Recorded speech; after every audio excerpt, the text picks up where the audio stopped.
Welcome to குஷிமாம் channel. இன்றைக்கி நம்ம பார்க்க போகிற லாக் வந்து இன்றைக்கி ஃபேமிலியோடு வந்து மேல்மலையனூர் தாங்க கோவிலுக்கு வந்து போயிட்டு இருக்கோம். முன்னாடி நாளே ரொம்ப நாளாக கேட்டுட்டு இருந்தேன் ஹஸ்பண்ட் கிட்ட, அமாவாசை டைம்லலாம் வந்து மேல்மலையனூர் போகலான்னு சொல்லிட்டு. ரொம்ப வந்து சூப்பராக இருக்கும் கோவிலில். நான் மேரேஜ் ஆகிறதுக்கு முன்னாடி வந்து மந்த்லி வந்து நாங்கள் வந்து போவோம். அங்கே ரொம்ப சூப்பராக இருக்கும். பட் மேரேஜ் ஆனதுக்கப்புறம் பாப்பா வந்ததுக்கப்புறம் சுத்தமாக வந்து எங்கேயும் போக முடியல. சரி, இப்போ ஆடி மாதம் வந்து சாட்டர்டே சண்டேல போகலாம் அப்படின்னு சொல்லிட்டு பிளான் பண்ணியிருந்தோம். சாட்டர்டே இன்றைக்கி தான் நாங்கள் வந்து கிளம்புனோம். ஃப்ரைடே சண்டே வந்து ரொம்ப வந்து கூட்டமாக இருக்குங்க. அப்போ வந்து போக முடியாது, பாப்பா வச்சுட்டு கஷ்டமாக இருக்கும்னு சொல்லிட்டு நாங்களும் வந்து கிளம்பிட்டோம்.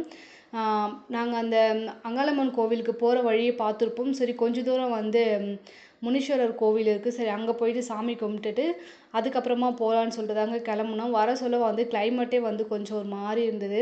அதுக்கப்புறம் போக போக வந்து வெயில் வந்துடுச்சு. கோவிலுக்குள்ளே வந்ததுமே பாப்பாவுக்கு வந்து பட்டது வந்து பொம்மைலாம் தான். அதை பார்த்ததுமே வேணும்னு சொல்லி கேட்டிருந்தா. அதுக்கப்புறம் சமாளித்து கூட்டிகிட்டு வந்தோம். கோவிலுக்குள்ளே என்ட்ரன்ஸ் ஆனதுமே திருநங்கைங்களாம் இருந்தாங்க. அவங்கக்கிட்ட வந்து எலுமிச்சம்பழம்லாம் கொடுத்து வந்து சுற்றிலாம் போட்டுக்கிட்டோம். அவங்க கையால் வந்து சுற்றி போட்டுக்கிட்டோம்னா அவ்வளோ ஒரு நல்லது அப்படின்னு சொல்லுவாங்க. அவங்க கையால் வந்து காயின் வாங்கினோன்னா ரொம்ப நல்லது அப்படின்னு சொல்லுவாங்க. அப்புறம் இதெல்லாம் நாங்கள் பண்ணிட்டு வந்து கோவிலுக்குள்ளே தான் வந்தோம். கோவிலுக்கு வாசலில் வந்து கொஞ்சம் வந்து ரஷ்ஷாக இருந்த மாதிரி இருந்தது. பட் கோவிலுக்குள்ளே வரும்போது அவ்வளோவும் கூட்டம் இல்லை. கொஞ்சம் திருப்தியாக இருந்தது, பரவாயில்ல அப்படின்னு சொல்லிட்டு. நாங்கள் வந்து காசு கொடுத்து தாங்க வந்து லைனில் வந்தோம். டிக்கெட் வாங்கிட்டு தான் வந்தோம், 50 ரூபான்னு சொல்லிட்டு. ஃப்ரீ தரிசனம் வந்து அவ்வளோ ரஷ்ஷாக இருக்குங்க. அது போகிறதுக்கு எவ்வளோ நேரம் ஆகும்னு தெரியல, அந்த க்யூ முடியறதுக்கு. சரி, நம்ம வந்து பைசா கொடுத்துட்டே வந்து கிளம்பலாம் அப்படின்னு சொல்லிட்டு வந்துட்டோம். ஏன்னா பாப்பா வச்சுக்கிட்டு ரொம்ப நேரம் வந்து லைனில் நிற்க முடியாது அப்படின்னு சொல்லிட்டு சாமியெல்லாம் பார்த்துட்டு வந்தேங்க. ரொம்ப திருப்தியாக இருந்தது. எந்த வந்து கூட்டத்தில் வந்து இப்படி தள்ளிட்டு மோதிட்டு அந்த மாதிரிலாம் இல்லாமல் ஃப்ரீயாக நின்று சாமியை வந்து சூப்பராக தரிசனம் வந்து பண்ணோம். பண்ணிவிட்டு அப்புறம் கோவிலுக்குள்ளே வந்து கோவில் வந்து 3 வாட்டி சுற்றலான்னு சொல்லிட்டு வந்தோம். கோவிலில் வந்து எனக்கு மேரேஜ் ஆகிறதுக்கு முன்னாடி இந்த பழைய நினைவுகள்லாம் ஒரு ஞாபகங்க. மேரேஜ் ஆகிறதுக்கு முன்னாடி மஞ்சள் குங்குமம் வாங்குவோம். சாமி சிலைக்கிட்ட வந்து கையில் வந்து மஞ்சக்கயிறு வந்து கட்ட சொல்லுவாங்க. அப்புறம் குங்குமம் மஞ்சள் பாக்கெட் வந்து வாங்கி சாமியோட காலில் வந்து கொஞ்சம் கொஞ்சம் வந்து போட சொல்லுவாங்க. கொட்டிட்டு அதை எடுத்து வந்து நெத்தியில் வைக்கணும், சீக்கிரமாக கல்யாணம் ஆகிடும் அப்படிலாம் சொல்லுவாங்க. அப்புறம் விளக்கு வந்து போட சொல்லுவாங்க. இதெல்லாம் பார்க்க சொல்ல எனக்கு என் ஃபேமிலியோடு வந்த அந்த ஞாபகம் தான் வந்தது. அப்புறம் கோவிலில் வந்து ஒரு சிலர் வந்து தரிசனம்லாம் பண்ணிட்டு அப்படியே கொஞ்சம் தூங்கிட்டும் இருந்தாங்க. பாப்பாவும் கொஞ்ச நேரம் அப்படியே இறங்கி கொஞ்சம் விளையாடிட்டே வந்தா. என்னதான் அவள் விளையாடிட்டே இருந்தாலும் அவளோட மைண்ட் வந்து இந்த பொம்மை தான் வாங்கணும் அப்படின்னு சொல்லிட்டு பொம்மை வேணும்னு சொல்லி கேட்டுகிட்டே இருந்தா. அவளையும் சமாளித்து அப்படியே கூட்டிகிட்டு வரதுக்குள்ளே போதும் போதும்னு ஆயிடுச்சுங்க. அப்புறம் இங்கே சாமியெல்லாம் பார்த்துட்டு இருந்தோம். ஒரு சாமிக்கிட்ட வந்து கயிறு வாங்கணுன்னா கூட பைசா கொடுத்து தான் வாங்குற மாதிரி இருக்குது. இங்கேன்னு இல்லை, எல்லா கோவிலுமே அப்படி தான். பைசா தாங்க எல்லாமே அப்படின்ற மாதிரி இருக்குது. சரி, சாமியை மட்டும் பார்த்துட்டு நாங்கள் வந்துட்டோம். இங்கே இருக்க சாமி வந்து அன்னபூரணி சாமி அப்படின்னு இருக்காங்க. இவங்களையும் சூப்பராக தரிசனம் பண்ணிவிட்டு நாங்களும் கிளம்பிட்டு அப்படியே கொஞ்சம் தூரம் போக போக வந்து ஜனலாம் வந்து கொஞ்சம் அதிகமாகுது. நாங்கள் உள்ளே போக சொல்ல ஜனமே இல்லை. பட் திரும்பி வர சொல்ல, சாமி தரிசனம்லாம் முடிச்சுட்டு வர சொல்ல அப்படியே கொஞ்சம் கொஞ்சம் பேர் வந்துகிட்டே இருக்காங்க. க்ரௌடு கொஞ்சம் ஆகிட்டே இருக்குது. சாமி தரிசனம்லாம் முடிஞ்சுட்டு கோவிலெல்லாம் சுற்றிட்டு நாங்களும் வெளியில் வந்துட்டு கொஞ்சம் தூரம் குழந்தைய நடக்க வைக்கலான்னு பார்த்தா வெயில் வேறு கொஞ்சம் அதிகமாகிடுச்சிங்க. அவளும் வந்து நடந்து வர மாதிரி இல்லை. அவளையும் தூக்கிக்கிட்டு நாங்களும் ஒரு வழியாக வந்து நடக்க ஆரம்பிச்சிட்டோம். போய் கோவிலெல்லாம் ஒரு ரவுண்டு வந்து சுற்றி பார்க்கலாம் அப்படின்னு சொல்லிட்டு. கடைங்கள்லாம் போட்டிருக்காங்க, பொம்மை கடை, அப்புறம் தேங்காய் பழம் அந்த கடைலாம் வந்து போட்டிருக்காங்க. பட் க்ரௌடு வந்து கம்மியாக இருக்குது. ஃப்ரைடே சண்டே தான் வந்து ஜனம் வந்து அதிகமாக வரும் அப்படின்னு சொல்லிட்டு இருந்தாங்க.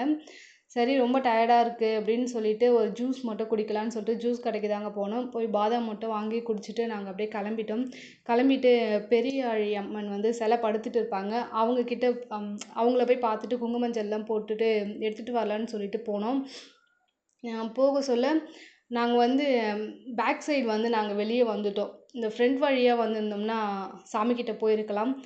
ஏதோ ஞாபகத்தில் நாங்கள் பேக் சைடாக வந்தோம். அப்படியே வீடியோவே எடுத்துக்கிட்டு அப்படியே சுற்றி ரொம்ப தூரம் வந்துட்டோம். பின்னாடி வந்துட்டு அதுக்கப்புறம் கொஞ்சம் வீடியோலாம் வந்து எடுத்துக்கிட்டே போயிட்டு இருந்தோம். அப்புறம் பாப்பாவையும் கூட்டிகிட்டு அவங்களுக்கு பிடிச்ச ஒரு பொம்மையெல்லாம் வேறு வாங்கி கொடுத்துட்டு வந்தோம். அவள் வந்து மங்கி பொம்மை தான் வேணும்னு சொல்லி கேட்டுட்டு இருந்தா. எங்கேயுமே வந்து பொம்மை எதுவும் இல்லை. ஸோ அப்படியே நடக்க வச்சுட்டு ஏதாச்சும் ஒன்று சொல்லிவிட்டு அப்படியே கூட்டிகிட்டு போயிட்டே இருந்தோம். அதுக்கப்புறம் வந்து இங்கே சுற்றி பார்க்கலான்னு சொல்லிட்டு வந்திருந்தோங்க. இங்கே வந்து என்னென்னா, நம்ம ஒரு பொருள் வேணான்னு சொன்னோன்னா, நம்ம கையை பிடிச்சி இந்த மாதிரி ஒரு ட்ரெஸ்ஸை பிடிச்சி இழுத்து கொடுக்குறாங்க. இந்த மஞ்சள் வாங்கிக்கோங்க, குங்குமம் வாங்கிக்கோங்க, இதெல்லாம் வாங்கிக்கோங்கன்னு சொல்லிட்டு இந்த மாதிரி கொடுக்குறாங்க. ஒரு வாட்டி நம்ம வேணான்னு சொல்லிட்டோன்னா வந்து அதை கேட்கவே மாட்றாங்க. ஒரு மாதிரி பண்ணுறாங்க. நீங்களே வந்து வீடியோவில் பார்ப்பீங்க, ஒரு இடத்துல ட்ரெஸ்ஸை பிடிச்சி இழுத்து இதை வாங்கிக்கோ அப்படின்னு சொல்லிட்டு கொடுப்பாங்க. அந்த விஷயம் வந்து என்னென்னா, கொஞ்சம் வந்து அந்த நேரத்தில் வந்து கொஞ்சம் கோவமா வருது. என்ன பண்ணுறது? அவங்க பொருள் வந்து அவங்க விற்கணுமே! அதனால அவங்க இந்த மாதிரி பண்ணுறாங்கன்னு சொல்லிட்டு அப்படியும் எனக்கு தோணும். தோணும்போது சரி விடு, வயசானவங்க தானே அப்படின்னு சொல்லிட்டு விட்டுட்டு அதுக்கப்புறம் நாங்கள் வந்துட்டே இருந்தோம். இங்கே இவ்வளோ பெரிய கியூ இருந்தது. ஃப்ரீ தரிசனங்களாங்க. லைன் வந்து மாற்றி மாற்றி விடுவாங்களாம். ஸோ லீவ் டேஸ்ன்றதுனால பார்க்க சொல்லவே அவ்வளோ பயமாயிடுச்சு. நல்ல வேளை ஃப்ரீ தரிசனத்தில் நின்றுட்டு இருந்தா அவ்வளோதான் போல, குழந்தைய வச்சுக்கிட்டு என்ன ஆகுமோன்னு சொல்லிட்டு நாங்களும் பேக் சைடு வந்துட்டு கொஞ்ச நேரம் வந்துட்டே இருந்தோம். அதுக்கப்புறம் வந்து மறுபடியும் பேக் சைடு வந்துட்டு வழி தெரியாமல் மறுபடியும் ஃப்ரண்ட் வழியாக வந்து கோவில் இருக்க பக்கம் ஃப்ரண்ட் வழியாக வந்து தான் நாங்கள் பெரிய அழிக்கிட்டே வந்து பார்க்கறதுக்கு வந்தோம். மறுபடியும் சுற்றிட்டு தாங்க வந்தோம். கோவிலே ஒரு ரவுண்டு அடிச்சுட்டு தான் வந்தோம். நான் வந்து ஃப்ரண்ட்டில் போகலான்னு சொன்னேன். என் ஹஸ்பண்ட் தான் வீடியோ எடுக்கிறேன்ற பேரில் அப்படியே சுற்றி பேக் சைடு வந்துட்டாங்க. வந்துட்டு பெரிய அழிக்கிட்டேயும் வந்துட்டோம். வந்துட்டு இங்கே வந்து தேங்காய் பழம் அப்படிலாம் நிறைய வித்துட்டு இருந்தாங்க. கூட்டமும் கொஞ்சம் கம்மியாக இருந்தது. அப்படியே கொஞ்சம் ஜாலியாக அப்படியே நடந்து வந்துட்டே இருந்தோம். ஃப்ரீயாக இருந்ததுங்க. எந்த ஒரு நெரிசலும் இல்லாமல் கொஞ்சம் நல்லா இருந்தது. அதுக்கப்புறம் போக போக வந்து ஆளுங்களும் கொஞ்சம் வந்து வர ஆரம்பிச்சுட்டாங்க. நாங்கள் வர சொல்ல வண்டின்றதே அவ்வளவும் இல்லை. இது இப்போன்னு இல்லைங்க. எப்பவுமே நாங்கள் கோவிலுக்குள்ளே என்ட்ரி ஆக சொல்ல அவ்வளவும் ஜனமே இருக்காது. அதுக்கப்புறம் கொஞ்ச நேரத்துக்கு கழிச்சு வந்து நிறைய வண்டிகள் நிற்கும். நிறைய பேர் வந்து வர ஆரம்பிச்சிருவாங்க. அது எங்கள் நேரமா என்னன்னு தெரியாது. எப்பவுமே இந்த மாதிரி க்ரௌட் ஆகிறதுக்கு முன்னாடி நாங்கள் தரிசனம்லாம் பண்ணி முடிச்சுட்டு கொஞ்சம் ஃப்ரீ ஆகிடுவோம். நல்ல வேளை அப்படின்னு நினைக்கும்போது கொஞ்சம் சந்தோஷமாக இருக்குது. அப்புறமா நாங்களும் பெரியவழிக்கிட்ட சரி வந்துடலாம் அப்படின்னு சொல்லிட்டு நடந்து கடகடன்னு நடந்து முடிச்சு வந்தாச்சுங்க. ஒரு வழியாக வந்துட்டு சாமியையும் சூப்பராக தரிசனம் பண்ணோம். குங்குமம்லாம் வந்து சாமிக்கிட்ட வந்து போட்டுகிட்டே வந்தோம்.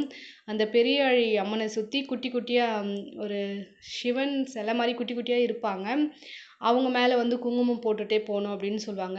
நான் மேரேஜ் ஆகிறதுக்கு முன்னாடி நாங்கள் ஃபேமிலியோடு வந்தோன்னா இந்த குங்குமம் எடுக்கிறதுக்காகவே ஒரு கவர் வந்து செப்பரேட்டாக நான் எடுத்துகிட்டு வருவேங்க. ஏன்னா இந்த குங்குமம் வந்து இப்போ நம்ம வீடு கட்டுறோம், சப்போஸ் ஏதாச்சும் ஒரு தடங்கல் வீட்டில் ஏதாச்சும் ஒரு ப்ராப்ளம் அப்படின்னா இங்கே இருக்க சாமி கையில் இருக்க குங்குமம், சாமியை சுற்றி இருக்க குங்குமம் வந்து கொஞ்சம் கொஞ்சமாக கைக்குள்ளே இருக்கிறது, அப்புறம் தலையாண்ட இருக்கிறது, கால் கிட்ட இருக்கிற குங்குமத்தெலாம் எடுத்துகிட்டு போயிட்டு வீட்டை சுற்றி போட்டோம்னா எந்த வந்து கெட்டதும் இருக்காது வீட்டில் அப்படின்னு சொல்லுவாங்க. நான் எப்போ வந்தாலுமே அந்த குங்குமம் எடுத்துப்பேங்க. எடுத்துகிட்டு போய் வீட்டில் சுற்றி போடுவேன். இப்போ வரைக்குமே அது எனக்கு ரொம்ப பிடிச்சிருக்கு. இப்போவும் நான் அதை கண்டினியூ பண்ணிட்டு தான் இருக்கேன். வேணுன்றவங்க அந்த மாதிரி ட்ரை பண்ணி பாருங்கள். ரொம்ப சூப்பராக இருக்கும். ஃபைனலாக சாமியெல்லாம் கும்பிட்டு முடிச்சுட்டு நாங்களும் கடைக்கு வந்துட்டோங்க. வெளியில வந்து முடிச்சிட்டோம். வந்ததும் பாப்பாவுக்கு குரங்கு பொம்மை கேட்டாங்க. நாங்கள் அந்த பேக் சைடு கொஞ்சம் கடை இருந்தது. அங்கே வந்து பார்த்தோம். அங்கே எதுவும் இல்லை.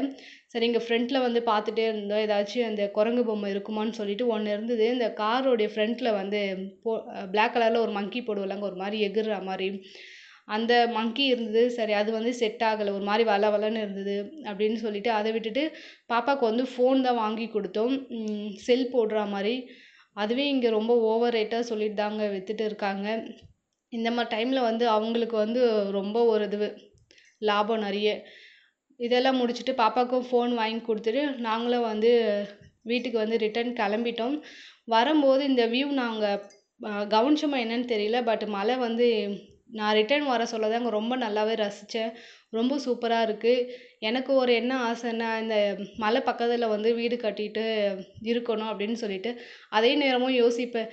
டக்குன்னு ஏதாச்சும் ஒரு மலை வந்து உடஞ்சி விழுந்துச்சுன்னா என்ன ஆகுறது அப்படின்னு சொல்லிட்டு இப்படியும் யோசிப்பேன், அப்படியும் யோசிப்பேன். சரியான மானங்கெட்ட மைண்டாக இருக்கும்.